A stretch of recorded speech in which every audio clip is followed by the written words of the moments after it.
Ya Rabbana a'tarafna.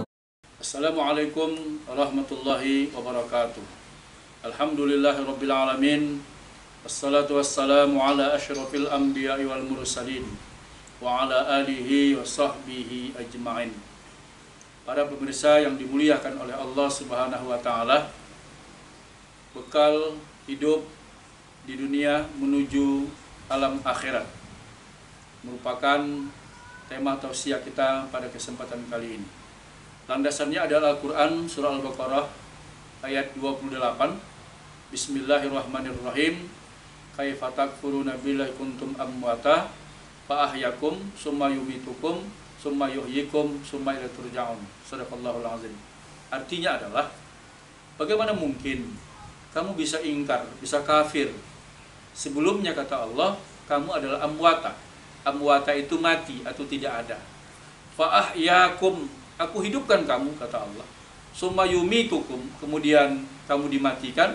Summa yuhyikum, kemudian kamu dihidupkan. Summa ilaihi turja'un, dan kepada Allah lah kamu akan dikembalikan. Secara umum, manusia hidup melewati beberapa alam. Pertama alam ruh, yang kedua alam rahim, alam kandungan, yang ketiga alam dunia sekarang ini, yang keempat alam barzah, yang kelima nanti akhirat, jannah atau nar, dan itu merupakan alam yang kekal bagi manusia. Kalau misalnya kita disuruh pilih, tentu kita tidak bisa memilih hidup di dunia saja, atau hidup di alam barzah saja, atau hidup di alam rahim saja. Kita tidak bisa pilih. Yang mungkin kita lakukan adalah kita memilah bahwa alam ruh, alam rahim sudah kita lewati, sekarang kita hidup di alam dunia ini. Pertanyaannya adalah, apa arti hidup di alam dunia ini? Menurut Al-Quran sekurang-kurangnya ada 3. Pertama, arti hidup di dunia itu adalah kata ad-dunya itu sendiri. Jadi kalau kita buka Al-Quran, kita akan ketemu dengan kata ad-dunya di beberapa tempat di dalam Al-Quran. Apa maknanya ad-dunya? Makna ad-dunya 2. Satu, arti ad-dunya itu rendah. Ketika Allah berikan kita nikmat sebagai fasilitas hidup dan kehidupan, maka nikmat di dunia ini berupa pangkat, jabatan, harta, di sisi Allah itu rendah dibandingkan dengan nikmat yang Allah janjikan di akhirat. Yang berikutnya, arti ad-dunya itu adalah dekat. Bahwa hidup kita ini dekat. Pasti hidup kita ini diakhiri dengan kematian. Siap tidak siap, suka tidak suka dengan kematian. Kalau sudah nanti ajal seseorang datang, maka kematian akan menjelang dan menjemput kita. Yang kedua, para pemirsa, arti hidup di dunia itu adalah al-ula, walal akhiratu khairul laka minal ula. Bahwa kehidupan di akhirat itu lebih baik daripada kehidupan ula, kehidupan di dunia ini. Jadi orang yang beriman kepada hari akhirat, hidup akhirat, tentu dia tidak mengorbankan kepentingan akhiratnya demi kepentingan ulah kehidupan di dunia ini. Yang ketiga, makna hidup di dunia ini adalah al-ajilah. Al-ajilah di Quran surah Al-Qiyamah, surah ke-76 ayat ke-20, Allah mengatakan, kalla bal tuhibbunal ajilah. Hei manusia, sekali-kali janganlah kamu demikian, kamu terlalu mencintai kehidupan di dunia. Jadi kata al-ajilah di situ diartikan dunia. Tahukah kita semua, para pemirsa, arti al-ajilah itu maknanya adalah cepat. Bagaimana Allah mengungkapkan makna cepat?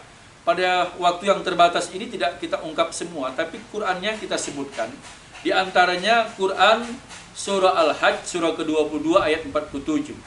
Bahwa kehidupan di dunia itu perbandingan dengan kehidupan akhirat, 1000 tahun dunia sama dengan 1 hari akhirat.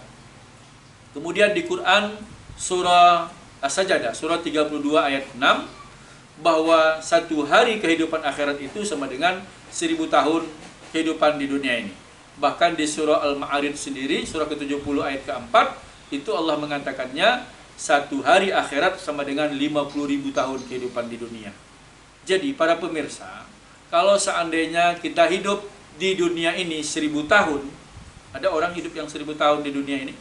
Adam alaihissalam 930 tahun. Berarti hampir 1000 tahun. Kata Allah, di sisi Allah itu 24 jamnya aku itu.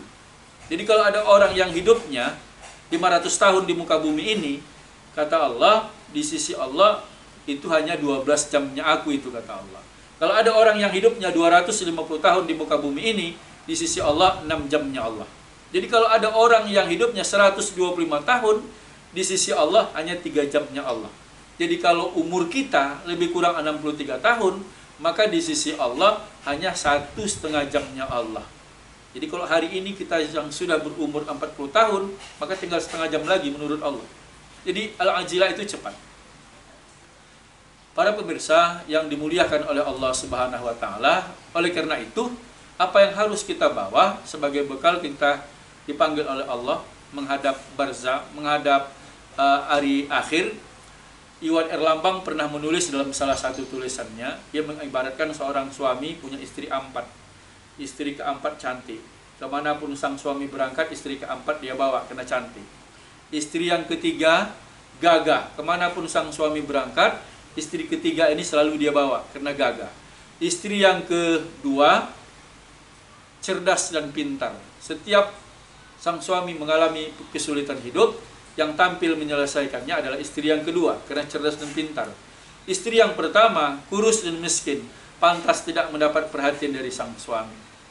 Tapi para pemirsa, ketika ajal akan merenggut nyawa sang suami mulailah memanggil istrinya satu persatu. Pertama dia panggil istri yang keempat, istri yang cantik.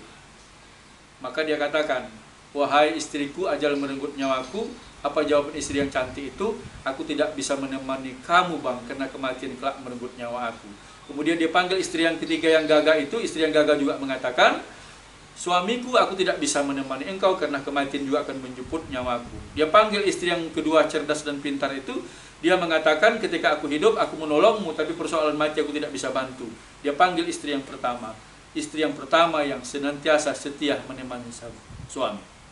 Para pemirsa yang dimuliakan Allah, apa maknanya bahwa istri cantik itu adalah anak kita di usia kita di kala muda. Jadi jangan buang-buang usia. Gunakan usia muda untuk beribadah kepada Allah. Istri yang ketiga yang gagah itu siapa? Adalah harta kita. Istri yang kedua yang cerdas dan pintar itu siapa? Anak kita. Belum pun mati mereka sudah minta bagian pusaka. Istri yang pertama itu kurus dan miskin itu apa? Ibadah, amal kita. Jangan sampai kita dipanggil Allah, tapi ibadah kita kurus dan miskin. Jadi di dalam bulan Ramadan ini ada kesempatan yang Allah berikan kepada kita untuk memperbanyak amal ibadah kita, agar ketika kita dipanggil oleh Allah, amal ibadah kita tidak sedikit, tidak kurus, tidak miskin di hadapan Allah Subhanahu wa taala. Ayo, mari timbulkan semangat beribadah di dalam bulan Ramadan ini, agar kita mendapat bekal yang banyak di sisi Allah Subhanahu wa taala. Demikian, assalamualaikum warahmatullahi wabarakatuh. Ya Rabbana a'tarafna